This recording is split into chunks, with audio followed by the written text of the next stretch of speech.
4연속 루징 시리즈의 롯데 전력에 비하면 계속 잘해오고 있었기에 어쩌면 이것이 우리의 본 모습이 아닌가 하는 생각도 든다. 이런 힘든 상황일수록 팀에서는 어디서든 긍정적인 변화를 만들어내는 것이 중요하다. 그중 가장 변화가 필요한 곳은 시즌 초부터 계속 거론되어 왔던 용병 문제라고 생각한다. 현재 롯데의 용병 3인방은 WAR 합의 리그 최하위일 정도로 좋지 못하다. NC 패디의 WAR이 3.04로 롯데 용병 3명이 0.25 패디 정도 해주고 있는 것이다.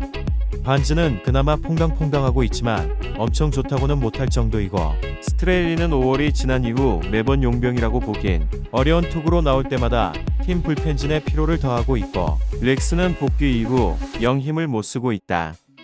특히 렉스의 행보가 심상치 않다 생각한다. 부상 부위가 무릎이라는 상당히 걱정되는 부위였는데 생각보다 일찍 복귀를 했었다.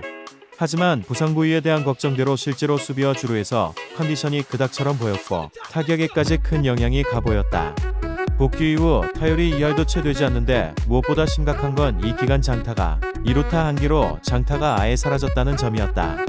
렉스의 부상 부위인 오른쪽 무릎은 타격 시 힘을 받쳐주는 부위인데 이 부위에 문제가 생겼으니 당연히 힘있는 스윙에 제한이 생겼을 거고, 그것이 현재 타격 부진의 원인으로 보이며 이것이 또 얼마나 지속될지 모르는 것도 렉스의 불안 요소라고 생각한다. 무엇보다 수비나 주루에선 확실히 문제가 있어 보이고, 부상 전에도 우리가 기대하던 작년의 모습까진 끌어올리지 못했던 렉스였기에 이런 타격 부진이 계속된다면 무릎 부상의 영향이라 해도 렉스가 교체될 확률이 커 보인다. 이렇게 너나 나나 할 것 없이 용병 3명이 제 몫을 못해주고 있는데 팀에서는 지켜본다는 입장을 고수하고 있다. 이게 할 만큼 하고 있는 수치라면 일시적인 부진이겠지 하는 말로 덮을 수 있다지만 시즌이 어느 정도 지난 현 시점에서도 이 정도인데 아직도 지켜보겠다고 말하는 건 직무유기나 다름이 없다고 생각한다. 이렇게 용병 교체 이야기 꺼낼 때마다 나오는 이야기들이 있다. 시장 상황은 알고 이야기하는 거냐, 데려올 용병이 없다. 아마 이 얘기는 이번에도 나올 거라 생각한다.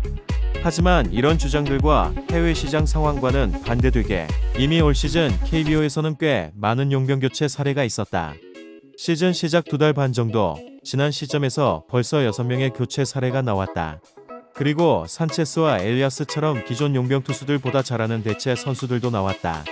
두 선수의 개인 WAR이 우리 3명을 가뿐히 넘는다. 또한 이미 KBO에서 전적이 있던 브랜든과 쿠에바스를 데려왔고 굳이 마이너리그가 아닌 곳에서 선수들을 데려오며 데려오려면 데려올 수 있다는 것을 많은 팀이 보여주고 있다. 아직 KBO 전적이 없는 선수들은 모르겠지만 쿠에바스는 못해서가 아닌 부상 때문에 방출이었기에 데려올 만한 가치가 충분해 보였음에도 롯데의 프런트는 움직이지 않았고 아직 결과를 알 수는 없지만 KT는 쿠에바스를 데려왔고 현재 롯데 용투들은 이렇다는 점에서 참 많은 아쉬움이 느껴진다. 브랜드는 보류권이 있었으니 못 데려온 거 인정. 그리하여 결론은 현재 롯데의 용병들이 심각하고 그에 반해 타팀이 데려오고 있는 선수들을 보면 못해도 지금 롯데 용병들보단 낫지 않을까 하는 생각이 든다는 것이다. 이미 용병들의 부진으로 인해서 순위가 하락하고 있는 상황인데 이런 상황에서 분위기 반전을 위해서 롯데의 프런트가 지켜보기만 하는 것은 바뀌어야 하지 않을까 생각이 든다. 반즈는 몰라도 스트레일리와 렉스에 대해서는 빠른 조치를 생각해봤으면 한다. 작년에도 스파크맨을 계속 고수하다가 결국 순위가 쭉쭉 내려갔고 결국 전반기 끝나고 바꿨지만 되돌리지 못하지 않았는가. 그래도 아직 가을 야구권인 현 시점이라도 이 순위를 지키기 위한 롯데의 결단이 필요하다고 생각한다. 올해도 그냥 보내기에는 FA에 투자한 돈이 아깝지 않겠는가. 제2의 스파크맨 사태는 없었으면 좋겠다. 끝.